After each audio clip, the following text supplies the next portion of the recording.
Step right up, dummies, and listen to the Stupidest Sports Show on Earth with Rodney Newbold and Tim Van Stratton. Yeah.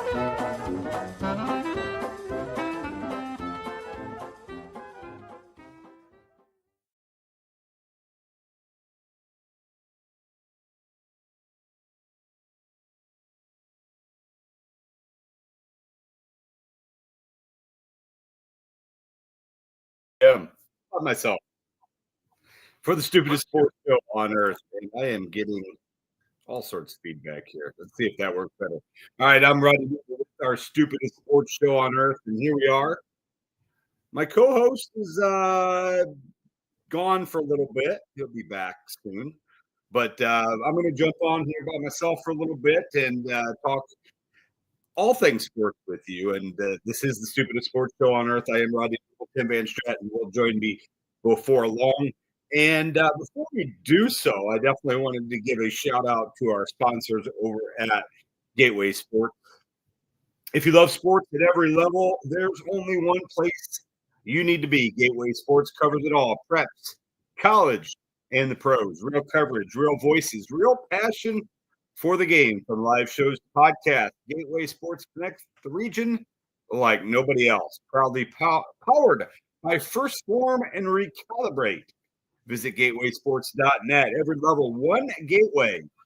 More simple and quick. That is Gateway Sports. Make sure you check them out and see what's going on over there. So, all right, once again, this is the Stupidest Sports Show on Earth.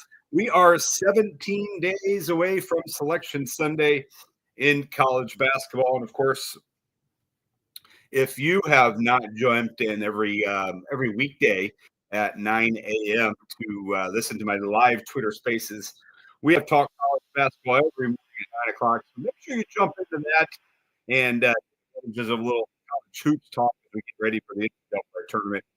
Tonight is a slow night in college basketball. Of course, Thursday, Fridays typically are. But Michigan State going on the road to Purdue and winning that one was a massive win for the Spartans. Sends the Boilermakers down a little bit in the seedings and potentially moves Michigan State up. I don't know. I think they're going to still be 3-4 somewhere around there and have some work to do still. But Michigan State takes down Purdue at Mackey Arena, which not the easiest thing to do.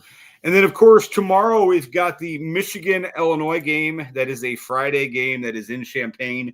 Tickets are going for something like $300 or something silly like that. It's going to be a crazy atmosphere in Champaign for the Illini, for the Wolverines. Now, Michigan holds a 3-game lead in the Big Ten standings. Nobody's going to catch the Wolverines. They got to win one more game, or Nebraska, Illinois got to lose a game. But Illinois is trying to hold on to a 2 spot. I think if Illinois wins that game, they are going to be pretty much locked in to a 2 spot. If they lose, they could certainly drop to a 3. But I certainly think that that Illinois could use that one. Now, Michigan's trying to keep the number 1 overall spot, or at least the potential for it, with Duke still holding the number 1 spot overall and Michigan being the kind of 1B. But so that's a big game. It's Michigan, it's Illinois. Illinois has won a bunch in a row in this series matchup. Illinois has gotten the best of them as of late. Rez Johnson revenge game as he started at Illinois. Now he's with the Michigan Wolverines. So it'll be an interesting one to see, and that's kind of a standalone game, you know, as far as the major schools in college basketball tomorrow. So all eyes will be on Champaign. I know a lot locally and throughout the state of Illinois with the regional championships in boys basketball, there'll be less eyeballs because there'll be people at those games. But it's going to be a fantastic basketball game between Michigan and Illinois.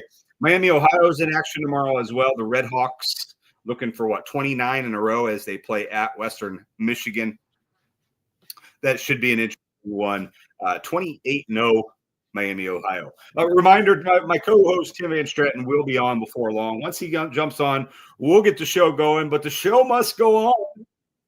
He's on the island, but he'll be jumping on here in a few minutes, and we'll continue with the Stupidest Sports Show. We have a lot of things going on here in college basketball. We have but Jimmy, NBA talk. I want him to get to some NFL talk. We'll have our best bets for betting. We've got all sorts of things going on.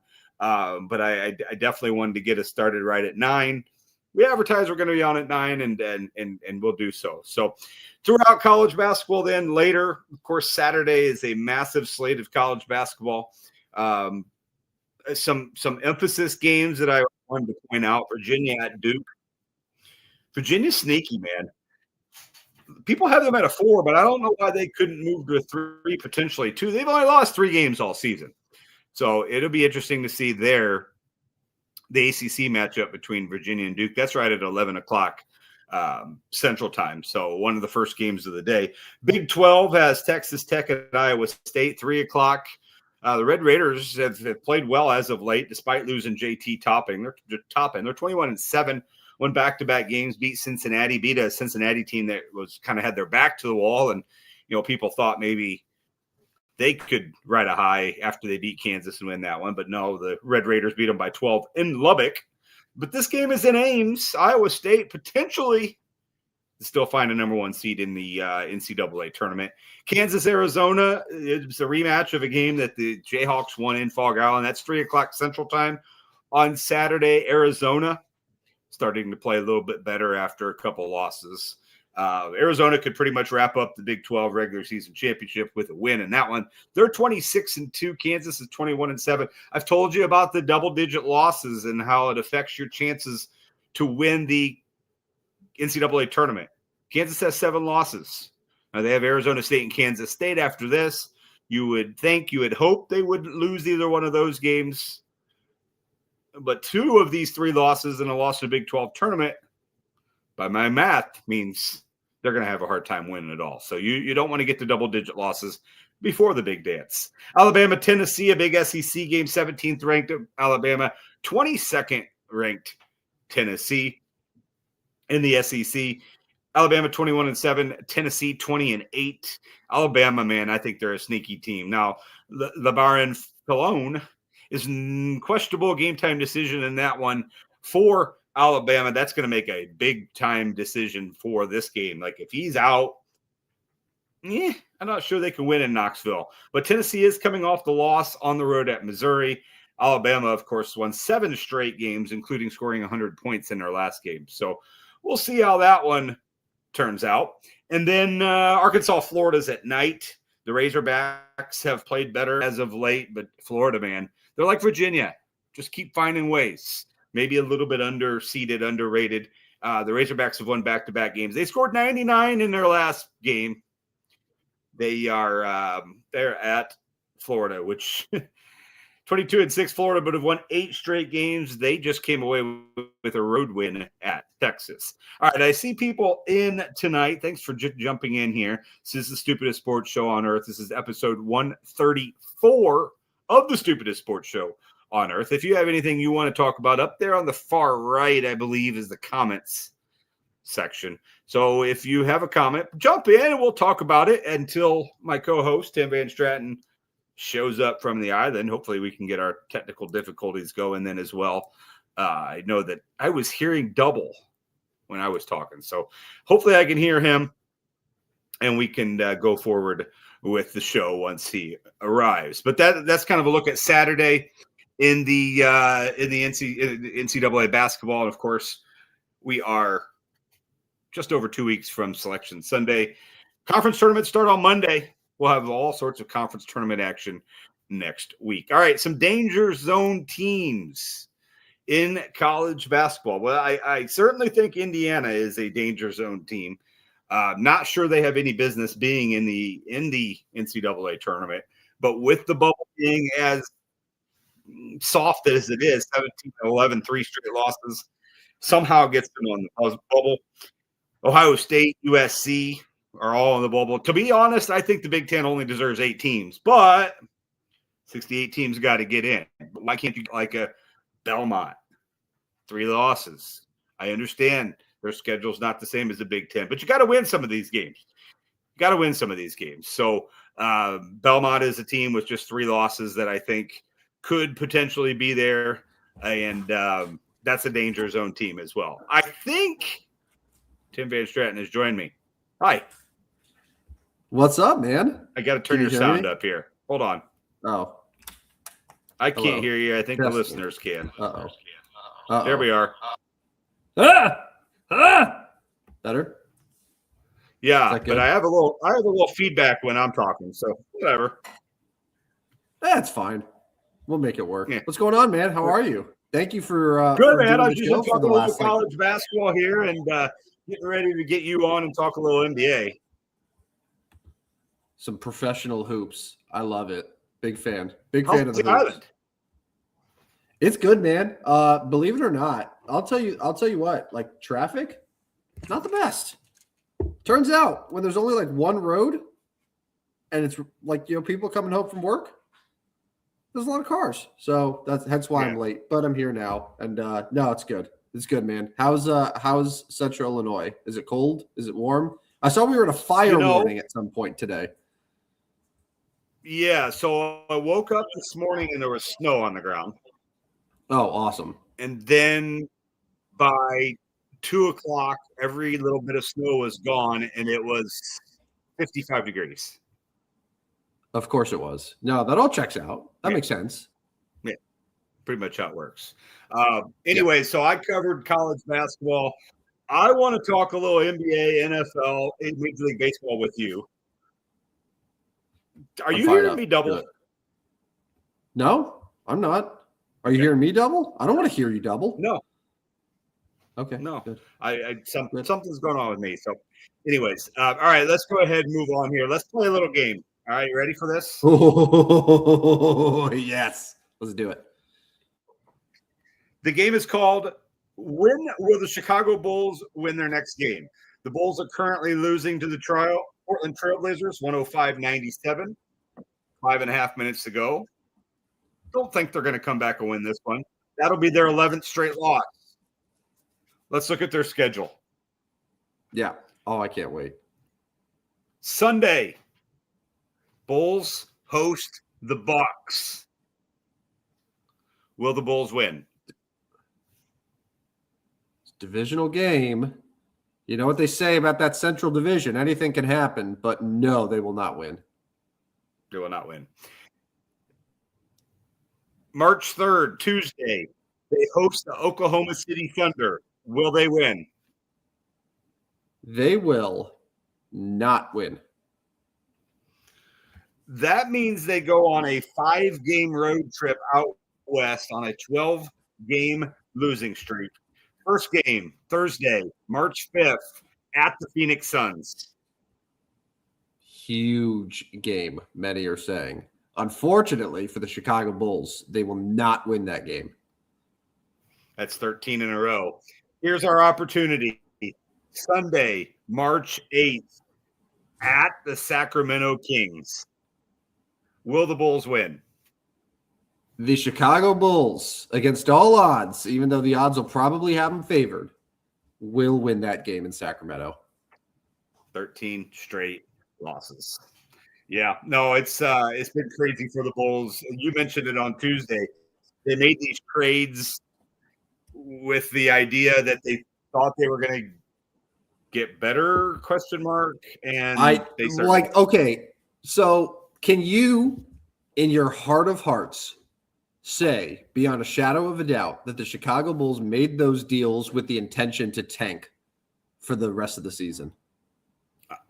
No, or they wouldn't have produced any type of NBA level players.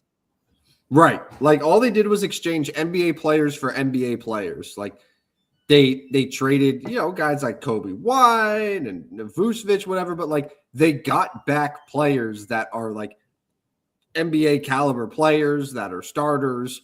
They're just mixing up what's already there. And again, no first round picks.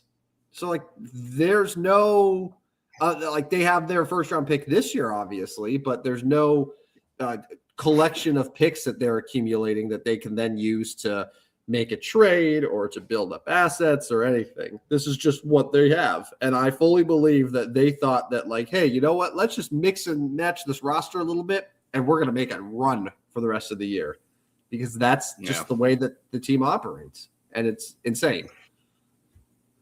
Yeah. So probably enough on the Bulls. I wanted to go throughout the NBA, and I wanted to mention, I know you're on the island, so you may not have followed what went on, but Cousin Khan set the NBA single season record for three-pointers made by a rookie tonight. 207 in his career as the Hornets scored 133 points. Won again. I have a take for you. I think he should be the new favorite for Rookie of the Year. If he's we have to look at this now and say, okay, he's set a historic 3 points record. He's the fastest ever to reach 200 career threes. His team is in a playoff spot as opposed to Cooper Flagg's team. Cooper Flagg's missing games here. He's hurt. Yeah. Cooper Flagg he's had the higher ceiling games. Like Cooper Flagg has had like the 45 point, like just like the better games, but the better season has been Cousin Khan. So I don't know what the odds are currently, but my guess is that like Cooper Flagg's probably still the favorite, but it should be Con Knippel who ends up getting this award. I don't know. That's just sort of my interpretation of it. I could pull up the odds here just to take a look and see, but like, yeah, Cooper Flagg, because he's missed several games now. Rodney will be back here in a second, so this will just be me sort of looking at the odds here with you guys. It's only fair. It's only fair since Rodney was alone here for 10-ish minutes or so. So, Rookie of the Year. Let's pull it up. So Cooper Flagg's minus 220. At a time, he was probably, I don't know, minus 400, minus 500. But I'm back. Hey, welcome back. Welcome back. All I'm good back. now? All good, buddy? Yeah, and I can hear you a lot better. It's not double sounding either, so we're all good. But, well, for some reason there were two of you in the StreamYard here. I was like, how is it that every time you do the show without me, there's some sort of technological thing that I don't know. But thanks for carrying on for 75 seconds. Yeah, no, listen, it's only fair. That's what I was saying. It's only fair. But no, what I was saying, Rodney, is that like Cooper Flagg right now is still minus 220. At a point, he was probably minus 500 or minus 600, where it was a lot more obvious. But like Khan's still sitting there at plus 120, and I think that the odds are only going to close in a little bit more. Yeah, I mean, who's to say now? Flagg's a young guy, so he's going to want to finish the season. But who's to say he's even going to finish the season? If he has any type, that's what I'm saying. Like he's missing games. Yeah, he's missing games. So yeah, he has any type of late season tweak. He's gonna sit even more. I don't know, man. I would be surprised. Honestly, I'm surprised he's still the underdog. Khan, it's crazy to me. But big night tonight. He ended up with 28 points for the Hornets. By the way, the Bulls have cut it to within 6. Our whole segment. Oh boy! Our whole segment I told you could be shot. Could be shot.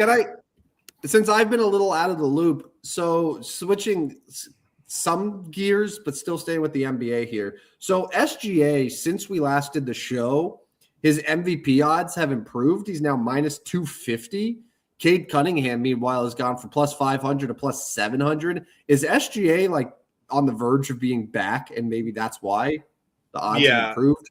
Because yesterday I caught a little bit of the Pistons Thunder game where it was Cade Cunningham and the Pistons who beat the Thunder. Yeah. So SGA's cleared to return Friday. He missed 9 games, so he will play against the Nuggets tomorrow. I mean that assumes for them that he is going to be back. He's played 49 games. They played 60, so he's missed 11 games. The most he can play now is 71. So he can only miss 6 more games. I guess they're assuming over these next 22 that he plays 16 of them. And I mean, if he plays 16 of them, he's going to win. I mean, his numbers are better than Cade scored almost 32 points a game. So that was good news, big news. Now, if you got Cade the other day, well, you're kind of hoping for an injury. Now, you don't root for injuries, but you're kind of hoping for an injury. Well, and yeah, if SGA has any sort of, even if it's a minor flare up where he has to miss a couple more games, I mean, he can't afford to miss many more games. And that's what we talked about a lot on Tuesday night. Because if he misses just a couple more than he's expected to, that 65 mark's in danger. Yeah. And, we already went through the guys like Jokic and Wemby and Luka. Like, they're all projected to finish under 65 games as it is. So it's interesting that Cade is still plus 700 despite all of those issues. Now, the thing for the Thunder is they are going to want him to play. They're only a game and a half ahead of San Antonio for the top seed in the West. They're going to want. They don't need him. Yeah, they're gonna need him. All right, let's. I can't believe I was going to say I can't believe that the Thunder went from being a team that were like 75 wins to now a game and a half ahead of the Spurs. Well, Spurs have won 11 in a row, so Spurs have done their part at 43 and 16. But we thought the Thunder would be 55 and 5 at this point, right? Like, yeah, I did. All right, let's move to a different story in the NBA. I find this kind of fascinating. We talked about the Jazz kind of tanking, and then they were told they can't quite fully tank. They got to start playing some players. Well, now we got a hip impingement injury during practice. So Lauri Markkanen's going to miss 2 weeks, and the NBA has said, you know what? We're actually going to send a neutral doctor, a third-party doctor, to check out Lauri's hip. Well, I don't know. Like, what? We've talked about this numerous times, and we don't have an answer for tanking. But, like, this is, I mean, okay, maybe he did get hurt in practice. But, like, the NBA is not buying it, or at least they are doing their due diligence. What do you think about this? A third-party doctor coming in to check to make sure he's actually hurt.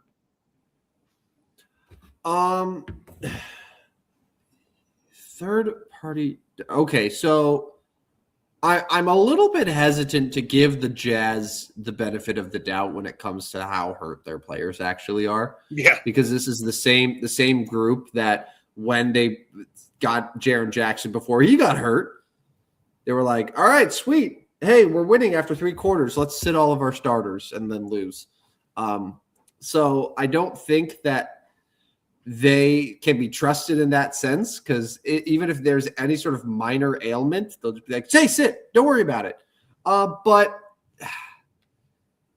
yeah, I think it's weird. Like the third party doctor, maybe it's just like a stalling method too. Yeah, just to be like, well, let's be sure here, and then they can wait a little bit just to see. Well, let's get a third opinion now before they let him back, and just as that happens, more and more losses pile up. Yeah, it's whack, honestly. All right, let's move to something else. Here's your time to shine, and I know you've been away from the game a little bit here, so I'm putting you on the spot. I'm making. I feel like you can flip a switch at any time.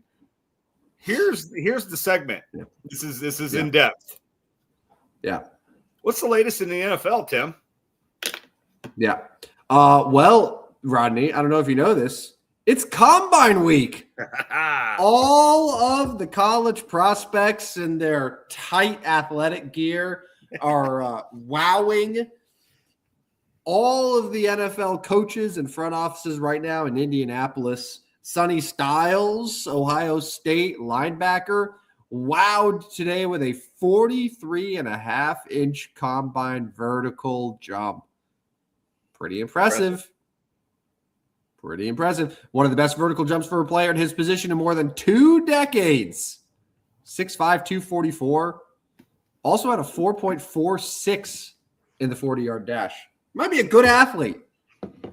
Yeah, he's a good athlete. Yeah, but I know you don't want to talk about combine stuff. So how about some trade rumors. And I don't know if you saw this, Nuke Dog, but remember Anthony Richardson? I do. This is a 4th overall pick. Indianapolis Colts, supposed to be the franchise quarterback. Turns out he's not the franchise quarterback. And today, the Colts officially gave Richardson permission to seek a trade. Here's what I don't understand. First of all, how do teams allow a player that is under their employment to seek a trade? He's not the one that's trading. The team is the one that's trading him. Yeah. Number 2, what the hell has Anthony Richardson done in his, 3 seasons in Indianapolis? Yeah. To deserve any type of respect and go ahead from the Colts to say, hey, you know what? We'll allow you to go and find a trade partner for yourself. He's done nothing. Nothing. The Colts should, just like any team should, but especially the Colts, should say, hey, 31 teams, anyone want to give us anything for this bust? Great. Here you go. Have fun, Anthony. Have fun, AR. Like, no one's going to be trading for him with the intention to make him a starter. He's going to be a backup wherever he goes. Yeah, so I'm with you. Like, why does he need a say? Why does he deserve a say? I know it's callous, but like, what has he done? What has he done to deserve it? And how does a player like that go about looking for a trade partner? Like, I guess right. he just starts calling, but like, you don't even know what the return is on the other side. Yeah. So then that's what I don't get. And that's like the first point I brought up is when they say, and this happens in multiple sports too, where it's like the team has given this player permission to seek a trade. Is Anthony Richardson going to, well, presumably Anthony Richardson's agent is going to be calling like Les Snead and say, hey, he would really love to come to LA to back up Matthew Stafford. Rams are going to be like, okay, that's great. We don't want him, but good to know, I guess. Yeah. Like, is that really what that is? Is that all that is? Okay. And then let's say the agent's like, hey, good news. The Miami Dolphins, they're the one team that's like, yeah, we're interested.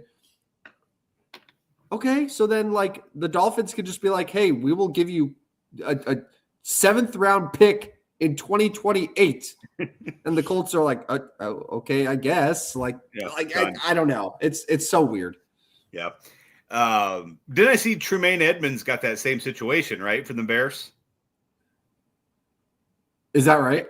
That I think he was granted permission to seek a trade too. Yeah, I think it's so dumb. But especially when it's a bad player who's been nothing but a bust. Like, how does he get any say? So that's going in the NFL. The Jets traded pass rusher Jermaine Johnson to Tennessee. Jermaine Johnson is a good player, but what's more interesting there is that sort of clears the way for the Jets to take an edge rusher 2nd overall in the draft, whether that's Arvell Reese, whether that's David Bailey. But that's pretty much telling you, like, the Jets are going to go with maybe Sonny Styles. Maybe Sonny Styles is that pick there, but definitely want someone on defense with that 2nd overall pick, and I think the trade confirms that here.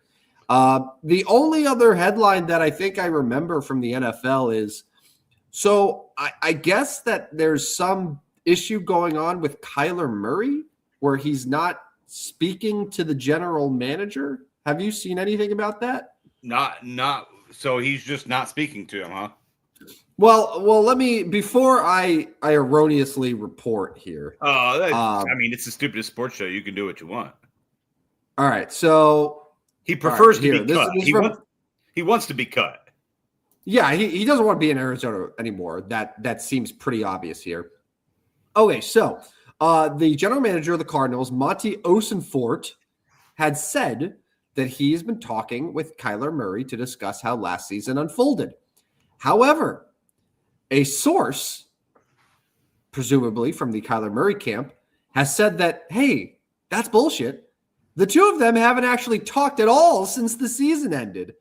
And most reports be like, yeah, we always had a good dialogue. I want to see what's up. But sources are saying, no, actually, they're not talking at all.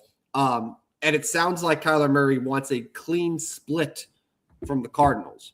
Now, this free agent class for quarterback is pretty weak. It's Kirk Cousins. It's Daniel Jones. It's Malik Willis. It's not great. So Kyler Murray would definitely be the sort of crown jewel if he gets cuts. Probably would have to be a trade. I don't know what the cap situation is with dead money and all that. But like, if you are who's a team right now that could use a quarterback? I'll throw Miami out there. Miami out there because so Miami, like you want to move on from Tua. If you're the Dolphins, are you like, you know what? If we get rid of Tua and we replace him with Kyler Murray, that's going to fix everything. I don't think so, right? No. Okay, all right. So, and maybe that's a bad example because the Dolphins are going to have a shit ton of dead cap with Tua if they end up cutting him. So, let's do another example here. Let's do the New York Jets, right? New York Jets. They're not going to get a quarterback second overall. Justin Fields, 1-year option, whatever. What about Kyler Murray? How about Pittsburgh Steelers? Let's say Rodgers decides, you know what, I am old. I don't want to do this anymore. They need a quarterback. Kyler Murray, Pittsburgh. Like, I'm saying all these things, but like, and this is supposedly the best quarterback available, possibly. And I'm putting him on quarterback needy teams. And your reaction is the same as my reaction, same as a lot of reactions. Just like, Yeah, it doesn't move the doesn't needle do anything for me. Yeah. No, it doesn't. So it's a bad situation for Arizona. It's a bad situation for Kyler. He should play baseball. I think that's where I'm at. Kyler Murray back to to Major League Baseball. I'm sure there's some rosters he could fit on. He could have been hitting in a lineup with Nick Kurtz, with Tyler Soderstrom, with all these Shea Langoliers, all these great not Oakland, all these great athletics, Sacramento A's. He could have had it all. Instead, he's icing out the general manager in Arizona. 28-year-old quarterback. So, well, that's something to keep an eye on. So, the NFL season gets started. The official season gets started here soon. We'll keep you updated on that. I'm sure it's about time for mock bracket version, I'm in the mock draft version 2 coming up soon. I'm assuming mock bracket versions. I love it. There you go. All right. So we need to look at some rosters. So you still probably need to work on some best bets for betting inside your head over the next few minutes here. Yeah. I haven't put them in. I was just sort of hoping that you forgot about that because I don't have any. All right. I'll give mine, and maybe if you got a couple opportunities tomorrow. I'll tell you this. I'll tell you this. I'm a man of my word. I will, after the show, I will tweet them out from the official Stupid Sports Show account just so they are logged. There's a record of them. Yeah. And that way we can update them on Tuesday night. All right. I'll give mine tonight, and you can give yours later tonight on the show, on the Twitter account. All right, let's move on. We do want to put it right at an hour tonight, so we got about 25 minutes left here to get to a couple more things here. So we've been kind of looking at some rosters in Major League Baseball. We are just a month away from the start of the season. The World Baseball Classic starts in a week, so we'll see that. We'll see. Excited? It doesn't do a whole lot for me. It is sometime a real baseball. Real players, but I was looking at rosters today just for fun. Like when I think of Puerto Rico, I think like that's going to be a stud team that's going to be right up there with the DR. Boy, was I wrong. The Puerto Rican team stinks. Yadi Molina is going to have his work cut out for him there as the manager. Like, I'm not kidding. Nolan Arenado is the best player on that roster, and he's kind of washed. He's cooked, yeah. Yeah. I guess I didn't even realize Arenado was playing for him. Yeah, I learned that today. Like here, I'll give you some names here. So He wasn't even born in Puerto Rico. no, well, okay. Well, to be fair, like I'm looking at the rosters here, and it's just like I think you could just play for any country you want. Like the Great Britain team, like the Great Britain team has, I think, one guy on it that was actually born in England. Like Jazz Chisholm is playing for that team. Like Lars Nootbaar playing for Japan. Oh yeah, which I don't think he's playing for Japan this year, but like yeah, Tommy Edmond played for Korea 3 years ago too. Yeah, it's much of that, but like okay, I'm gonna give you the best players on the Puerto Rico team. Okay. All right. So Nolan Arenado, Willie Castro, Helio Ramos, Eddie Rosario, Martin Maldonado. Those are probably the best hitters. Pitchers, okay, you got Edwin Diaz in the bullpen, but like Seth Lugo is probably the best starting pitcher. They're not going to do well. No. And I was like, I'm stunned. I'm stunned because like the Dominican Republic roster is insane. Like it's so good. But I'm like, man, that's unfortunate. So yeah, good luck, Yachty. That's all. Got distracted. Anyway. I don't know. Do you get excited about the World Baseball Classic? Oh, never. No, I really have not cared at all about the World Baseball Classic, which is weird because I love baseball and you think I should. But for whatever reason, it just hasn't gripped me. Yeah. 3 years ago, I didn't watch a single pitch of the World Baseball Classic until the U.S.-Japan championship. That was the first bit of the World Baseball Classic I watched. It was fun. It was great, great game, great atmosphere and stuff. And obviously the Trout and Ohtani at the end was pretty cool. But maybe they'll change this year. Maybe I just need a new perspective of it. And also like, if this is going to be the last time we have baseball for 2 years, like probably should watch as much as we can. Yeah, probably not a bad idea.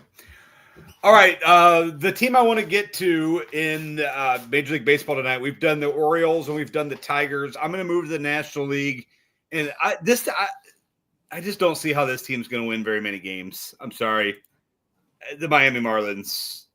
I just don't know how they're going to win very many games now. So their roster changed by losing players. I'm not sure they added much that's going to push them to be any better. I mean, gosh, their lineup's going to include Christopher Morel. I forgot he still played. They're obviously Sandy Alcantara is at the top of their rotation. You know, they lost some guys in the rotation, but I'll turn it to you. Marlins roster for 2026 is. So I think the Marlins are one of those teams that like it's largely the same roster as last year. Yeah. Except last year they still ended up winning 79 games in what was a pretty decent division. So it's one of those teams where it's like who's a good comparison of it? It's like the Rays in a sense, which makes sense because like the guy who's running the Marlins is a former Rays front office guy, Peter Bendix, but like they're guys that just seem to overperform a little bit. And when you look at last year, like Xavier Edwards, Otto Lopez, Kyle Stowers were all 3+ WAR players in the lineup. Yeah. Jacob Marcy was nearly a 2 WAR player in just 55 games. Jacob Marcy was really, really good. It was probably their second best hitter overall, and only played a third of the year because he was a rookie. They had a really bad year from Sandy, who is like a 5.3 ERA, but down the stretch later in the year, he seemed to improve a bit.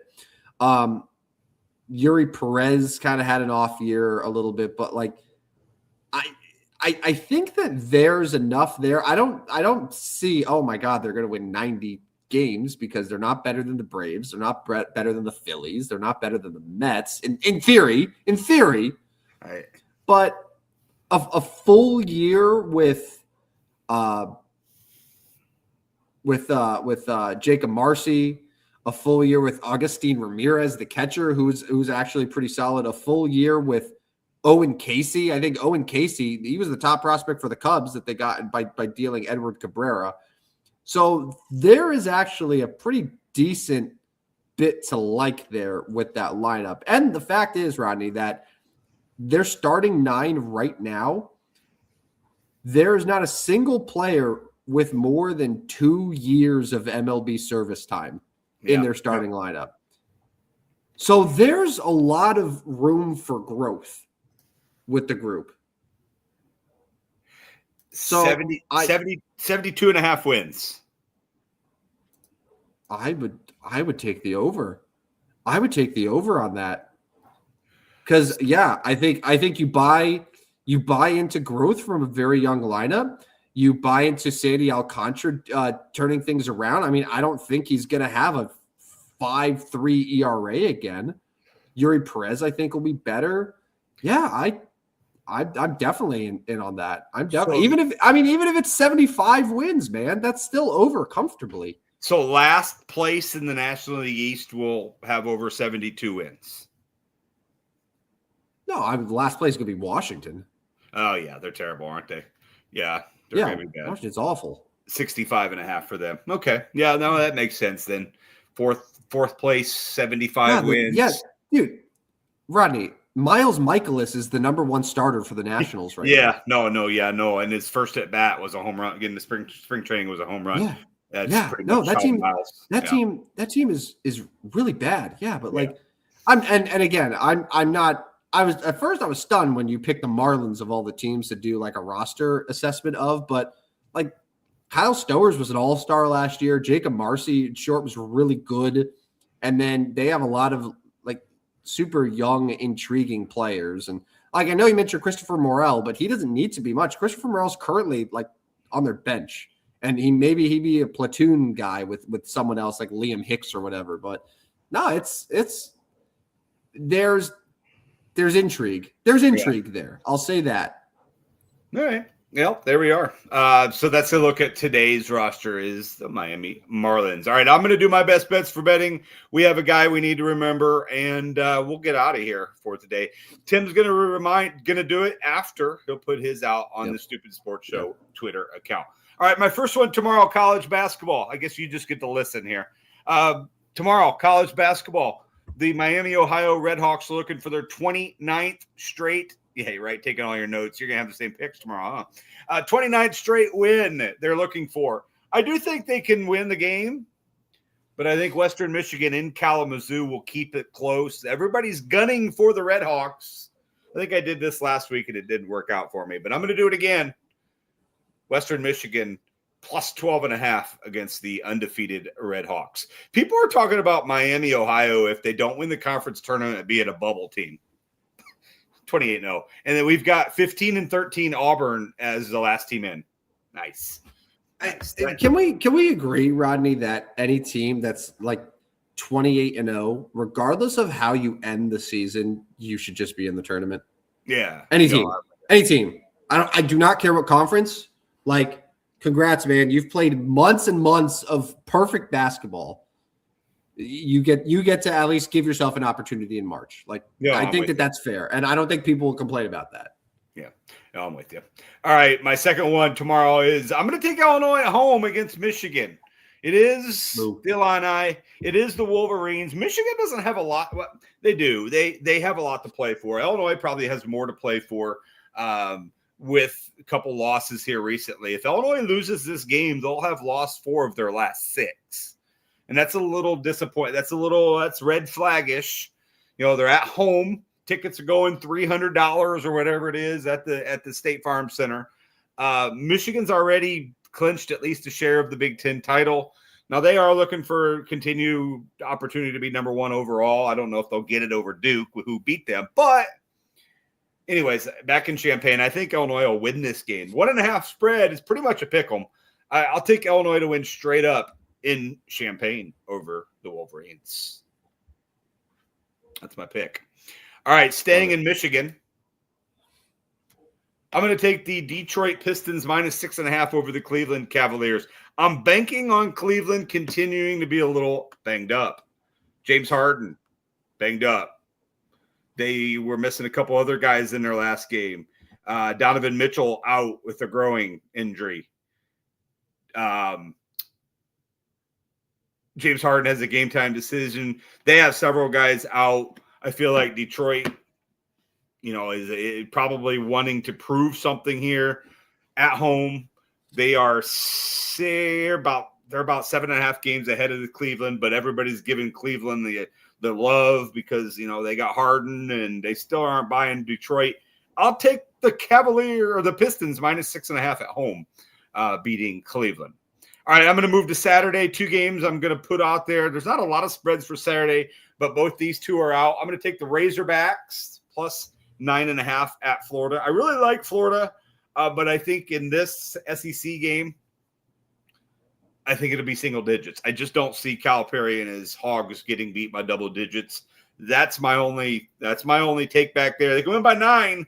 Florida can win the game. I think they will, but I think it'll be single digits. I will take Arkansas. And then, of course, this game, I feel like they've already played 12 times, but they're playing again. This is the second time. Gonzaga's already got their conference loss this year. They've lost their one conference game. I don't think they're going to do it again. I like the Zags at 28-2 to win their 7th in a row. Gonzaga in their last game won by 41 over a team they lost to the first time. They lost to Portland February 4th, and then they beat them by 41 last night. I think Gonzaga's a lot better. I just don't think St. Mary's is all that good. I'm going to take the Zags in this one. Is St. Mary's also going to be joining the Pac-12 in a basketball capacity along with Gonzaga, or is it just Gonzaga that's moving? I think it's just Gonzaga. That's a shame. This is one of the great college basketball rivalries. The 9:30 Central Time start games. Yeah. The 9:30 Central Time start, and these are the only 2 teams from the West Coast Conference that are ever good always. Yeah. And it's just these 2 teams. And every so often, there's oh, hey, San Francisco sneaks in there, but it's always going to be Gonzaga and St. Mary's. Yeah, that's a shame. If Gonzaga is going to move to the Pac-12 for basketball, I think St. Mary's should too. Yeah, so as of now, they are not confirmed to be moving to the Pac-12. They have been considered as a potential target for expansion, especially in basketball. But we will not see them in right away. The Pac-12 added Gonzaga, Boise, and San Diego State. So, the rivalry will be gone. They got to at least schedule a non-con every year. We got to see this game. Gonzaga. Yeah, have to see it. It's a great rivalry for all the West Coast sickos out there. All right, I'm 65-65. You're 67-63 as we head into the weekend, and you're going to send yours out a little bit later. Good luck to you. Good luck. Thank you. Good luck. Thank you. I won't need it. I don't need your luck. I'm full of skill. Remember, this is a skill game. There's no luck involved with winning. So. Yeah, thank you, but no thank you. Yeah. All right. It's going to be time to remember somebody here. We've got a good 9-10 minutes we can cover. If we don't cover the whole time, then we'll be done a little bit early. But I've got always concerned about the time. Always concerned about the time when you're driving the show, man. Just do the show. Just whatever happens, happens. Yeah. Got to get on island time. You got things to do on the island. You got things to do. Roddy, have you ever been to Hawaii? The second that the sun comes down, you just stop. There's no nightlife here. It's just everything ends. So it's no, I don't got anything to do. I got nothing to do. All right, here's who we're gonna remember. Oh, that's a good one. Sean Marion. All right, Sean Marion. Matrix. A little snapshot of him. 9th overall pick. 1999 draft out of, do you know what college he played at? Yeah, UNLV. He did. He went to Vincennes College first, but then he went to UNLV. He played for 5 teams. Can you name any of the 5? Can you name all 5 of the teams? I definitely know him as a Phoenix Sun. Yep. I know him as a Dallas Maverick. Yep. I cannot think of the other 3 teams, though, that he played with. He played for the Miami Heat, the Toronto Raptors, and the Cleveland Cavaliers. So Sean Marion, just a little recap of him. He was part of that 7 seconds or less offense with Steve Nash and Amari Stoudemire. He was a kind of a stat stuffer, had a very unique jump shot. I would say a unique jump shot. Pretty good defensively. I can go through some of his numbers, but he won a championship. He won a championship with the Mavericks. What do you remember about Sean Marion? So yes, I remember Sean Marion primarily as the 7 seconds or less Phoenix Suns. Him, Amari Stoudemire, Steve Nash, Leandro Barbosa, Quentin Richardson. For a time, who else was there? Joe Johnson was a Phoenix Sun before he really took off in Atlanta. Raja Bell was part of those teams as well. Sean Marion, he was traded to Miami for Shaquille O'Neal. And Shaq came to Phoenix. But no, Sean Marion was a great player, won a championship with Dallas. Do you know, fun fact here, Rodney, do you know who gave Sean Marion his nickname, The Matrix? I don't. No, I don't. I'll give you a hint. You've seen him on your television doing NBA, I guess, coverage or so for the better part of 30 years. Ernie Johnson? It was close. It's Kenny the Jet Smith. Kenny the Jet Smith was the one who gave Sean Marion the nickname The Matrix in his preseason of his rookie year. Okay. All right. Sean Marion finished with 17,000 points and over 10,000 rebounds.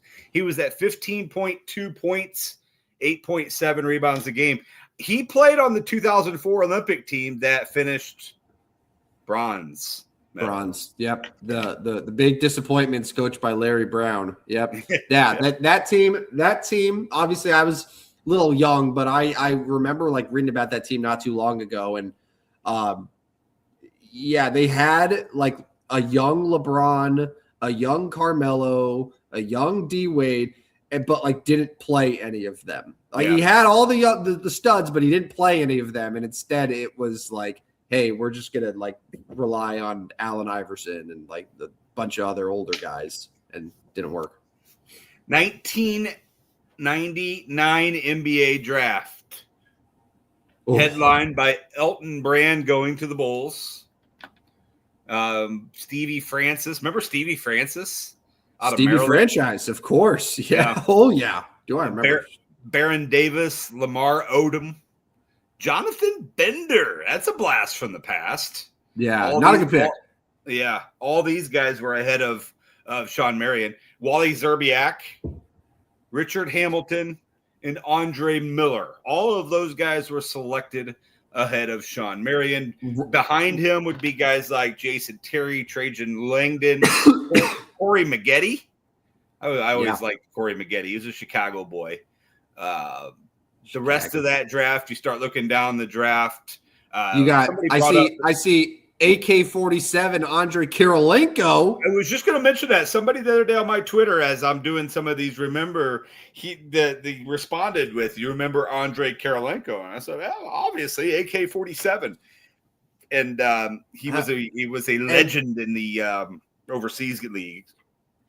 And you know what's funny? So a couple observations with this draft here. So aside from Jonathan Bender, this is one of the best top 10s in the history of the NBA draft.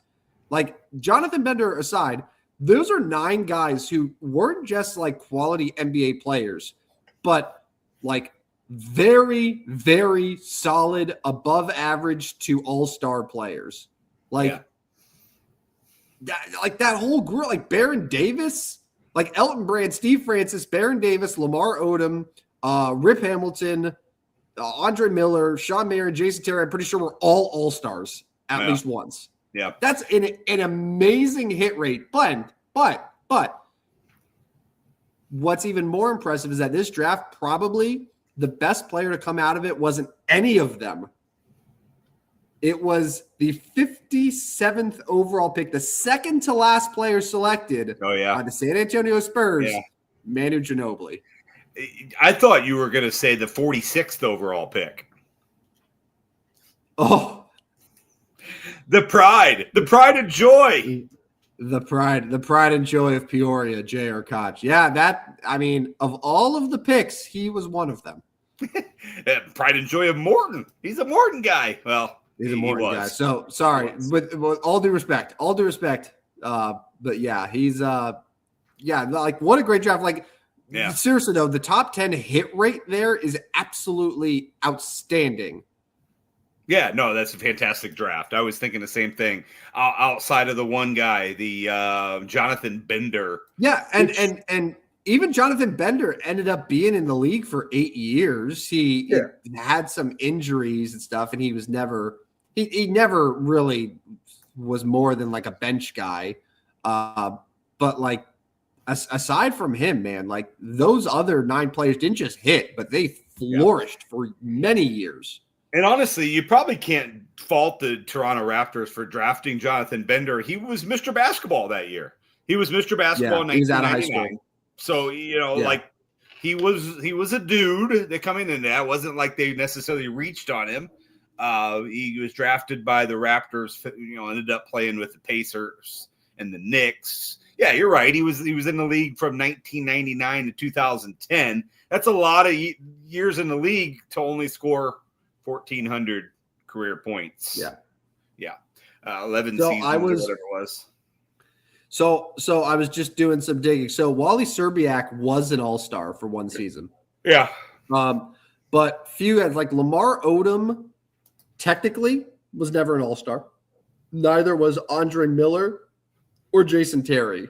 But I don't think anyone would ever say Lamar Odom, Andre Miller, and Jason Terry weren't absolute studs in the NBA. Yeah. 3 years. Like Andre Miller, he wasn't an all-star, but Andre Miller led the league in assists one year. He was on the all-rookie team. My God, he played for 17 years. Like one of the most highly respected veteran guards of the last 20 plus years. Yeah. And 7th pick, Richard Hamilton, made 3 all-star appearances. So it was a good draft. It was a good draft. But today we are remembering the Matrix. Sean. Shout out. Marion. All right. Also, Ron Artest was in that draft too. Yeah, he was a little bit further down. Like I said, Corey 16th. Maggette. Ron Artest 16th overall by the Bulls from Phoenix. So Bulls got Elton Brand and Ron Artest in the same draft, which is really good. And then they followed it up the next year by taking Marcus Fizer 4th overall. Iowa State. They also drafted Chris Mim, but I think that was a draft. No, sorry, it was a drafted deal. So it was Jamal Crawford. So they got Jamal Crawford next year. Like they had a nice little core that they put together. What happened? What happened there, Bulls? Speaking of the Chicago Bulls, they lost. So the segment lives on. The segment lives on. We have them losing 3 more games. Sacramento Kings actually won tonight, by the way. Anyways, your Lakers tied with the Suns 80-80 at the end of I know. 3. I'm gonna throw it on here once we're off the show. All right, make sure you follow us on Twitter, not X, Stupid Sports Show, no W on the end. Especially do so soon because Tim's going to put his picks out. That's a hot take. That is going to be a hot take to get those 5 best bets for betting as he is 2 games ahead of me, 67 and 63 for him, 65 and 65 for me. A little shameless plug here. My Twitter space has been going on all week, 9 a.m. Central Time. I am excusing you from jumping in because that's way too early for you, Hawaiian time. Way too early. Yeah, way too early. So you can miss out, but everybody else needs to jump in. 9 a.m. Twitter Spaces, talking college basketball. We'll do it all through March. Maybe even jump in on a weekend or two if there's things going on. But 9 a.m. It's only 10, 15, 20 minutes, whatever the depends how much time we have or how much stuff we need to talk about, what questions, comments, concerns we have. But that'll jump on 9 a.m. Be back on tomorrow. And the Substack, boy, I had a great day yesterday. Got back over 500 or got it back over. I'm above units now. I won 8.4 units yesterday. 8.4 units. So I'm up 4 for the month, 3.27 for the year. Heading the right direction after winning over 80 units in 2025. So make sure you get on the Substack. It's right up there in the corner of the screen. And for that should be about it for the night, don't you think? I think so. Yeah, sorry. I'm just going down memory lane here, thinking about how the Bulls could have had Elton Brand and Jamal Crawford and Ron Artest, and but instead what they did was they traded Elton Brand to select Tyson Chandler, and then also took Eddie Curry, and it's not great. It's not great. Yeah, that organization has trying to figure out what's going on, And Tyson Chandler wasn't a butt. Like, Tyson Chandler was in the league for a bunch of years. I'm pretty sure Tyson Chandler was the starting center on that Mavericks team with Sean Marion. Was he not? No, he was. So, he was. Yeah. So that's just, Anyway, anywho, we had talked a lot of Chicago Bulls today. I'd like to avoid that moving forward if possible. Quick update. My Hornets are now 29-31. They are so close to 500. They are 3.5 games behind Orlando, who I said they could catch. Now, thanks to your Lakers for not getting that done the other night. But the Magic did lose tonight to the Rockets. So Hornets able to gain a game on the Magic. Anyways, let's get out of here. Thanks for taking over for 70 seconds while I. No, hey, man. I mean, you carried the show for 10 to 12 minutes, but at least you were sensational. I didn't hear, but I'm assuming it went well. Nothing was on fire. That's good. I just heard myself double, so I just shut the sound down, and then you didn't make any sound when you came on, and then I sounded double again, so I just shut it down for a little bit. That's, you know what, and we made it work because we're professionals, and that's why Gateway Sports turns us into cartoons. I wasn't going to say pay us. They don't pay us, but they turn us into fun cartoons. Fun cartoons. Yeah, and I gave the Gateway spiel earlier, man. Go back. You got it. I mean, you remember from radio days too. If you're carrying the show solo, like anytime there's a live read there, just to fill that time. Perfect. Get that going. Get that should have going. read it twice. If we had a phone number, you could do it like 5 times. Hey, call 309. We got it. So, all right, let's get out of here. Here's what's coming up tonight. Yeah, here's what's coming up tonight on the air. Oh my goodness. Yeah, so easy. All right, I'll relieve you for you've talked a lot. I'll relieve you the last like 10 seconds or so. We'll be back Tuesday night, 9 p.m. Central, for another great edition of our show. But thanks to everyone who watched on YouTube, on Twitter. Have a good weekend, everyone. We'll see you in a few days. This has been another edition of the Stupidest Sports Show on Earth. See you guys. See ya. Step right up, dummies, and listen to the Stupidest Sports Show on Earth with Rodney Newbold and Tim Van Stratton. Yeah.